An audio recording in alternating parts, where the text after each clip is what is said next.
इंद्रधनुष्य. श्रोतेहो नमस्कार. इंद्रधनुष्य या कार्यक्रमात मी रेडिओ मित्र संकेत चक्रदेव आपल्या सर्वांचं मनापासून स्वागत करतो. आज रत्नागिरी येथील प्रथितयश वकील केतन फडके सर हे आपल्या स्टुडिओमध्ये आले आहेत आणि कूळ वहिवाटीबद्दल आपण आज त्यांच्याकडून जाणून घेणार आहोत. ॲडव्होकेट केतन फडके सर हे सन 2000 पासून रत्नागिरी इथे दिवाणी, महसूल, धर्मादाय संस्था, ग्राहक मंच, सहकार या क्षेत्रांमध्ये वकिलीची प्रॅक्टिस करत आहेत. वकील साहेब नमस्कार. आकाशवाणीतर्फे आणि आमच्या श्रोत्यांतर्फे तुमचं खूप खूप स्वागत. नमस्कार. सर, आज आमचा पहिला प्रश्न आहे की कूळ म्हणजे नक्की काय किंवा कूळ कोणाला म्हणावं? आता आपल्याला सगळ्यांनाच माहिती आहे की 1947 साली भारताला स्वातंत्र्य मिळालं आणि आपला देश हा कृषीप्रधान देश आहे आणि याच्यामध्ये शेतकरी जे आहेत किंवा एखाद्याची जमीन कसणारा माणूस ह्या लोकांचं हित लक्षात ठेवून वेगवेगळे कायदे केले गेले.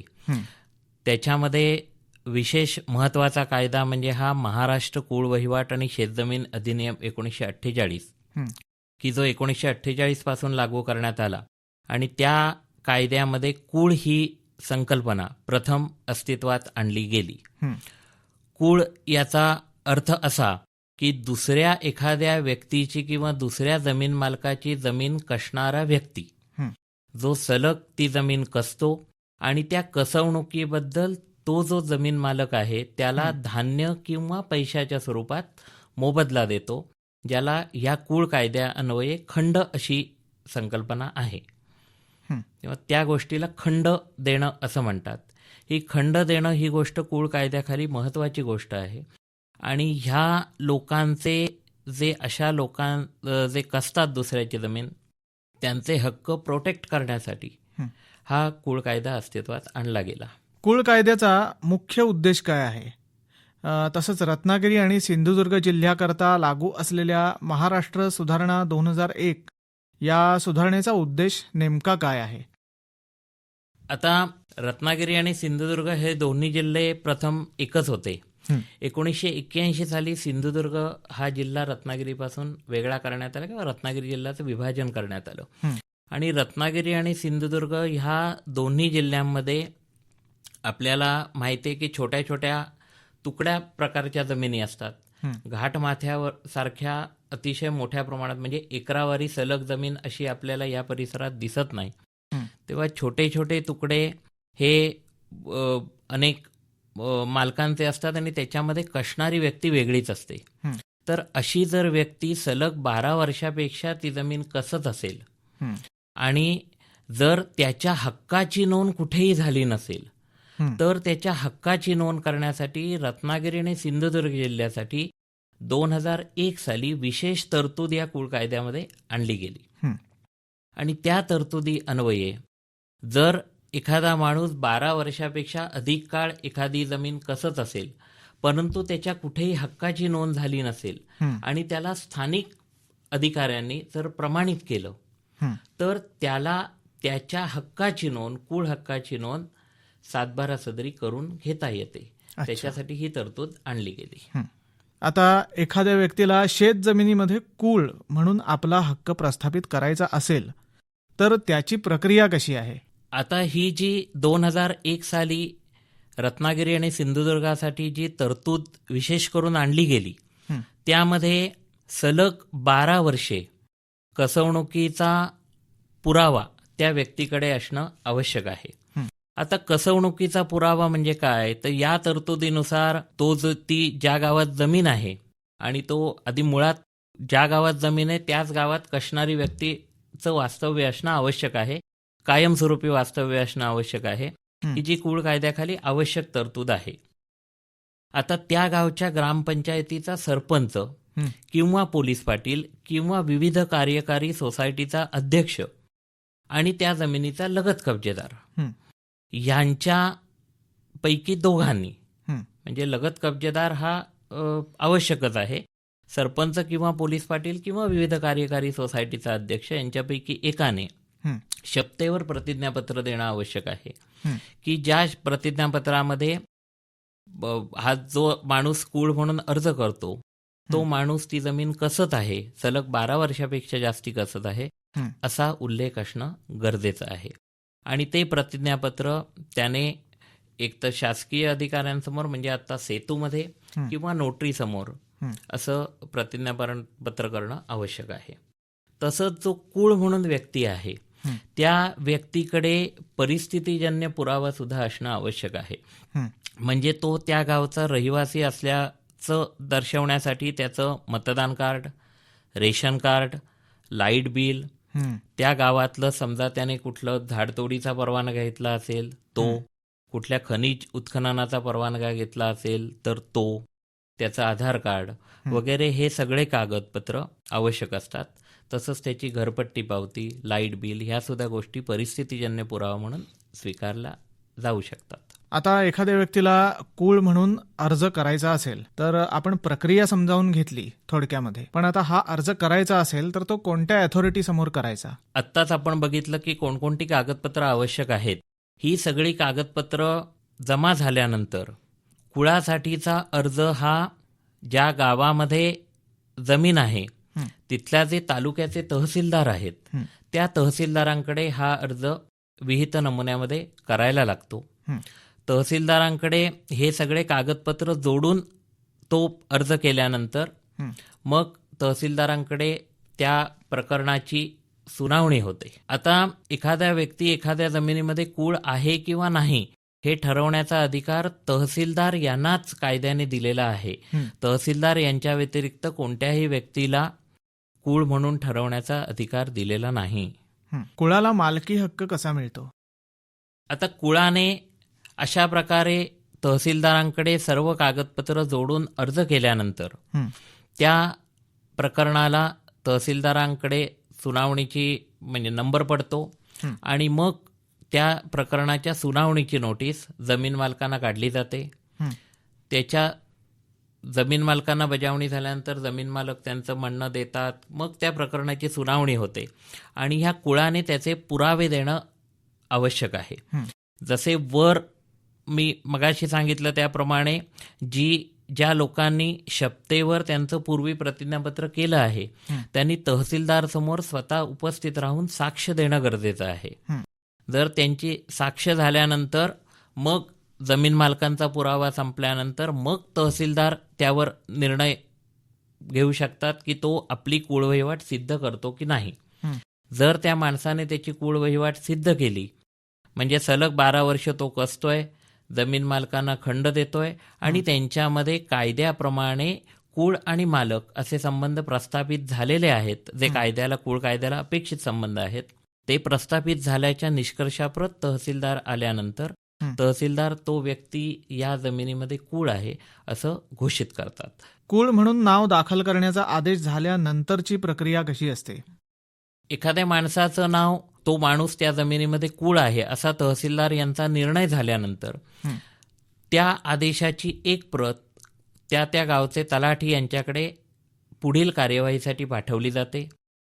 तलाठी यांनी त्याप्रमाणे नोंद घेऊन जो 7/12 उतारा असतो त्याच्या उजव्या बाजूला म्हणजे इतर हक्कामध्ये या व्यक्तीच्या नावाची नोंद कुळ म्हणून करायची असते आणि त्यासंबंधी फेरफार दाखल करून त्या माणसाची नोंद कुळ म्हणून केली जाते.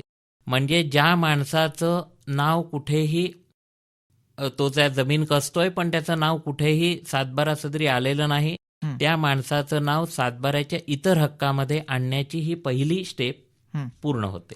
कुळ म्हणून नाव दाखल करण्याचा आदेश झाला त्याप्रमाणे अंमलबजावणी होऊन 7/12वरती इतर अधिकारांमध्ये कुळ म्हणून नाव दाखल झालं.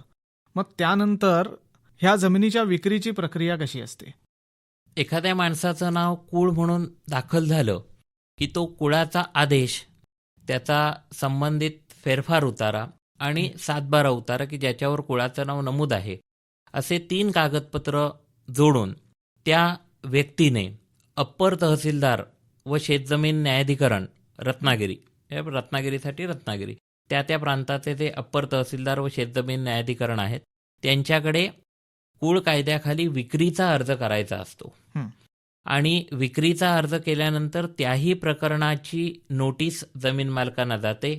त्याच्यानंतर त्या ठिकाणी कुळ आणि जमीन मालकांचे जबाब घेतले जातात आणि जी कायद्याप्रमाणे त्या जमिनीची कुळ कायद्याखाली विक्रीची किंमत ही अप्पर तहसीलदार व शेतजमीन न्यायाधिकरण, ज्याला ALT असे म्हणतात, ते ALT त्याची किंमत ठरवतात आणि मग त्याप्रमाणे ती किंमत कुळाने भरणा करावी असे आदेश केले जातात. ती रक्कम कुळाने भरणा केल्यानंतर म्हणजे ट्रेझरीमध्ये ती जमा होते आणि ट्रेझरीतून ती त्या संबंधित जमीन मालकाला दिली जाते. ती रक्कम कुळाने भरणा केल्यानंतर त्या कुळाच्या नावाने 32 प्रमाणपत्र दिलं जातं आणि 32 प्रमाणपत्र हा मालकी हक्काचा अंतिम पुरावा धरला जातो. अशा प्रकारे कुळाला या जमिनीची पूर्ण मालकी प्राप्त होते. आता 32 ग प्रमाणे आदेश झाल्यानंतर जी जमिनीची किंमत ठरवली जाते ती बाजारभावाप्रमाणे असते की कसं, त्याला कोणता क्रायटेरिया असतो? कुळ कायद्यातील तरतुदींनुसार जमिनीचा जो दस्त असतो त्या दस्ताच्या कमीत कमी 20 पट ते जास्तीत जास्त 200 पट ह्या प्रमाणामध्ये ती किंमत ठरवली जाते. अर्थात 20 पट ठरवायची की 200 पट ठरवायची हा पूर्ण अधिकार न्यायाधिकरणाचा असतो. अशी किंमत ठरवताना कुळाने जो पूर्वी खंड दिलेला असतो तो खंड विचारात घेतला जातो. त्याच्यानंतर त्या जमिनीमध्ये जर काय जमीन मालकाने लागवड केली असेल, झाडं लावली असतील, काय बांधकामं केली असतील, तर त्याचंही मूल्य विचारात घेतलं जातं. या सगळ्या गोष्टी विचारात घेऊन ही किंमत ठरवली जाते. जो बाकीचा जो बाजारभाव किंवा जो रेडी रेकनरचा दर आहे त्याच्याशी या किमतीचा काही संबंध नसतो. या कायद्याचा दुरुपयोग करून जर एखाद्या व्यक्तीने कुळ म्हणून नाव दाखल करून घेतलं तर त्या परिस्थितीमध्ये मूळ जमीन मालकाला कोणते अधिकार असतात किंवा त्याला काही रेमेडीज आहेत का? आता मी मगाशी सांगितलं त्याप्रमाणे कुळाने हे जरी कागदपत्र जोडून तहसीलदारांकडे अर्ज केला तरी नुसते हे कागदपत्र जोडले म्हणजे तो कुळ त्या जमिनीचा झाला असं मानता येत नाही. कुळाने त्याचं म्हणणं हे पुराव्यानिशी साबित करणं आवश्यक आहे. तसंच त्याच्या साक्षीदारांनी देखील पुराव्यानिशी कुळाची कुळ वहिवाट साबित करणं आवश्यक आहे. तहसीलदारांकडे जी सुनावणी होते त्या सुनावणीच्या कामी जे जमीन मालक असतात त्यांना त्यांचं म्हणणं मांडण्याची पूर्ण संधी मिळते. ते त्या कुळाच्या साक्षीदारांचा उलट तपास घेऊ शकतात, स्वतःचा पुरावा देऊ शकतात. जर अशा सुनावणीच्या दरम्यान असं निष्पन्न झालं की कुळाची वहिवाट नाही आणि जमीन मालकांचीच मालक म्हणून वहिवाट आहे तर कुळाचा अर्ज नामंजूर करण्याचे अधिकार सुद्धा तहसीलदार यांना असतात. समजा अशा सुनावणीमध्ये कुळाची कुळ वहिवाट मान्य झाली आणि कुळ आहे असं घोषित केलं गेलं तरी सुद्धा त्या आदेशाविरुद्ध उपविभागीय अधिकारी यांच्याकडे अपील करण्याची तरतूद कायद्यामध्ये दिलेली आहे.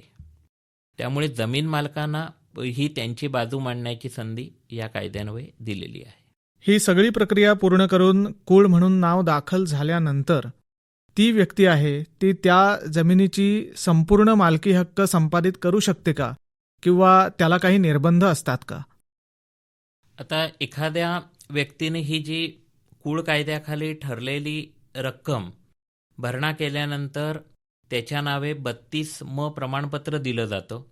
हे 32 प्रमाणपत्र दिल्यानंतर पुन्हा मगाशी सांगितलं त्याप्रमाणे त्याची नोंद करण्यासाठी ते 32 प्रमाणपत्र तलाठ्याकडे जातं, गावच्या तलाठ्याकडे, आणि मग तो पुन्हा स्वतंत्र फेरफार नोंद घालून त्या सातबाऱ्यातून मगाशी आपण बघितलं होतं की मालकाचं नाव भोगवटादार सदरी होतं आणि कुळाचं नाव इतर हक्कात होतं.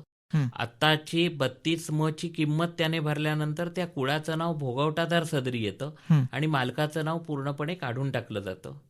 म्हणजे तो कुळ त्या जमिनीचा मालक होतो. पण ही जमीन कुळ कायद्याखाली त्याला मिळालेली असल्यामुळे या जमिनीची जी भूधारणा पद्धती होते ती भूधारणा पद्धती ही नियंत्रित सत्ता प्रकारची होते किंवा भोगवटादार वर्ग 2 या प्रकारची ती भूधारणा पद्धती होते. म्हणजेच ही कुळ कायद्याखाली मिळालेली जमीन ही कुळाने कसण्यासाठी घेतलेली असते आणि ती त्याने कसावी हाच त्याचा मूळ उद्देश असतो. पण ही जी भोगवटादार वर्ग 2 ची किंवा नियंत्रित सत्ता प्रकारची जमीन उद्या पुढे कुळाला विकण्याची इच्छा झाली, जशी बाकीच्या खालसा जमिनींची विक्री केली जाते, तर ही जमीन त्याला थेट विक्री करता येत नाही. त्याच्यासाठी त्याला सक्षम अधिकाऱ्यांची परवानगी घ्यायला लागते आणि ह्या जमिनीची नजराणा फी ही शासनाकडे भरणा केल्यानंतर ती जमीन खालसा वर्गात तब्दील केली जाते आणि मग खालसा वर्गात ती जमीन झाल्यानंतर कुळ त्याचा मनाजोगता उपभोग घेऊ शकतो. रत्नागिरी आणि सिंधुदुर्ग या जिल्ह्यांकरता विशेष अशी तरतूद असलेल्या महाराष्ट्र सुधारणा 2001च्या पूर्वी आणि आत्ता कुळ वहिवाट कायदा कशा प्रकारे लागू होतो? कुळ कायदा याच्या कलम 70(ब) हे यानुसार तहसीलदार यांना कुळ म्हणून ठरवण्याचे अधिकार दिलेले होते, परंतु त्यामध्ये अशा प्रकारचे जे महाराष्ट्र सुधारणा 2001 साली जी सुधारणा झाली त्याने ते परिस्थितीजन्य पुरावे किंवा अन्य स्थानिक सक्षम लोकांनी प्रतिज्ञापत्राद्वारे दिलेल्या माहिती याचा कुठे उल्लेख पूर्वी नव्हता. म्हणजे कोणकोणत्या प्रकारचे कागदपत्र जोडावेत अशी कुठेही तरतूद पूर्वीच्या कायद्यामध्ये नव्हती, की जी सोप्या पद्धतीने आणि सर्वसामान्यांना सहज शक्य होतील अशी तरतूद करण्यासाठी ही सुधारणा विशेष करून रत्नागिरी आणि सिंधुदुर्ग या दोन्ही जिल्ह्यांसाठी लागू करण्यात आली. कारण रत्नागिरी आणि सिंधुदुर्ग हे दोन्ही जिल्ह्यांमध्ये प्रमुख शेती हाच उत्पन्नाचा स्रोत आहे आणि या ठिकाणी जमिनींचे आकार लहान लहान असतात आणि अनेक लोक पिढ्यानपिढ्या जमिनी कसत असतात, पण त्यांच्या हक्काची नोंद कुठेही नसते. या सुधारणेमुळे फक्त 12 वर्ष अर्ज दाखल करण्याच्या पूर्वी 12 वर्ष त्याची कसवणूक सलग कसवणूक असणं आवश्यक आहे. ही महत्वाची तरतूद या कायद्यान्वये सुधारणा केली गेली. पूर्वी 12 वर्ष किंवा किती वर्ष असं लिमिटेशन नव्हतं. आता किमान 12 वर्षाची ही तरतूद आणली गेली. कुळ कायद्यामध्ये कृषक दिनाचं काय महत्त्व आहे? आता पूर्वी अनेक लोक जमिनीमध्ये म्हणजे जेव्हा कुळ कायदा अस्तित्वात आला त्यावेळी लोक कसत होते, पण त्यांच्या हक्काची नोंद कुठेही नव्हती. हा कुळ कायदा अस्तित्वात आल्यानंतर 1/4/1957 हा दिवस कृषक दिन किंवा टिलर्स डे म्हणून घोषित करण्यात आला. ह्या कृषक दिनाच्या दिवशी किंवा त्याच्या पूर्वी ज्या लोकांची जमिनीमध्ये वहिवाट होती त्या लोकांच्या नावांची नोंद सातबारा सदरी फेरफाराने करण्यात आली आणि हे जे अशा नोंदीच्या 1/4/57 पूर्वी जे माणूस जो व्यक्ती कुळ म्हणून कसत होते त्यांना संरक्षित कुळ असा दर्जा देण्यात आला आणि ज्याचं नाव संरक्षित कुळ म्हणून लागलेलं आहे त्या माणसाला ह्या कलम 70(ब)च्या तरतुदी लागू होत नाहीत. ज्याचं नाव संरक्षित कुळ म्हणून आहे तो थेट कुळ कायद्याप्रमाणे विक्रीचा अर्ज करू शकतो आणि त्याच्या नावे थेट विक्री केली जाते.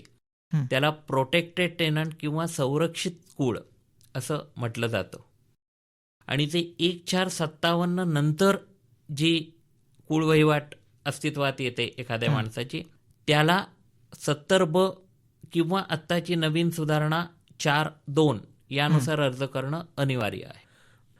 जर एकाच कुटुंबातील व्यक्ती असतील तर त्यातील व्यक्ती दुसऱ्या व्यक्तीविरुद्ध कुळ कायद्याखाली अर्ज करू शकते का? मुळात कुळ याचा अर्थ जो दुसऱ्याची जमीन कसतो असा आहे. त्यामुळे एकाच कुटुंबातील व्यक्ती किंवा सहहिस्सेदार हा एकमेकांचा कुळ होऊ शकत नाही. तसंच नातेवाईक देखील एकमेकांचे कुळ होऊ शकत नाहीत. कुळ म्हणून अर्ज करण्यासाठी दुसऱ्या कुटुंबातील व्यक्ती असणं आवश्यक आहे. तसंच त्या माणसाची सातबाऱ्यावर कोणत्याही हक्कामध्ये नोंद नसणं गरजेचं आहे.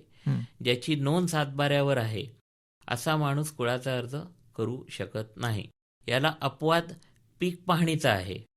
दरवर्षी प्रत्येक गावामध्ये पीक पाहणी केली जाते आणि जो मूळ जमीन मालकाव्यतिरिक्त अन्य कोणी त्या जमिनीमध्ये पिकं घेत असेल तर त्याची नोंद 12 नंबर 7-12 मधला जो 12 नंबरचा नमुना आहे त्यामध्ये पीक पाहणी सदरी केली जाते. हा पीक पाहणी सदरीची नोंद हा सुद्धा कुळ कायद्याखाली कुळ वहिवाटीचा पुरावा असा धरला जातो. जमीन कसणाऱ्या व्यक्तींसाठी आणि शेतकऱ्यांसाठी अत्यंत उपयुक्त असा हा कायदा बनवलेला आहे. पण ह्या कायद्याचा उद्देश सफल झाला असं आपण म्हणू शकतो का? हो, नक्कीच. कारण आजही ते रत्नागिरी आणि सिंधुदुर्ग जिल्ह्यामध्ये अशा अनेक व्यक्ती आहेत की जे पिढ्यानपिढ्या जमिनी कसतात, पण त्यांच्या नावाची नोंद अजून कुठेही झालेली नाही.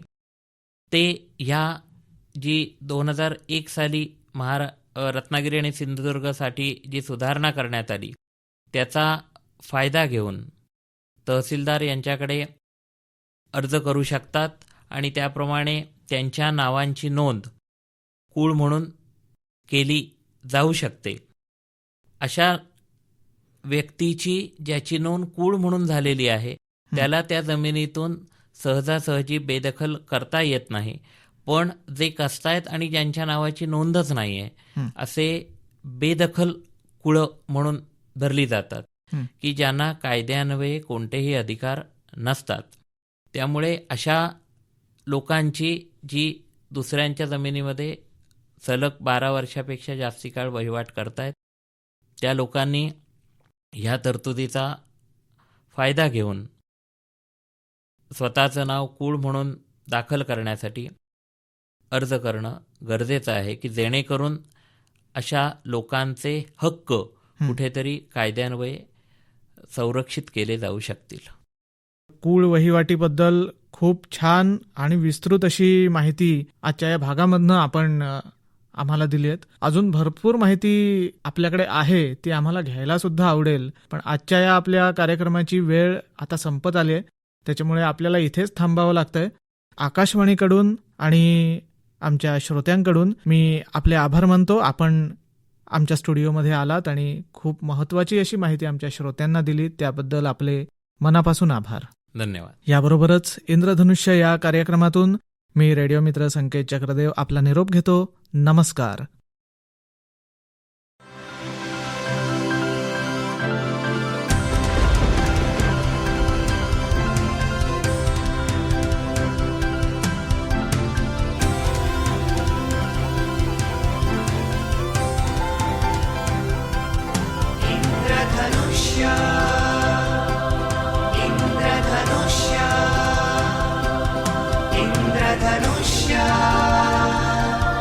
इंद्रधनुष्य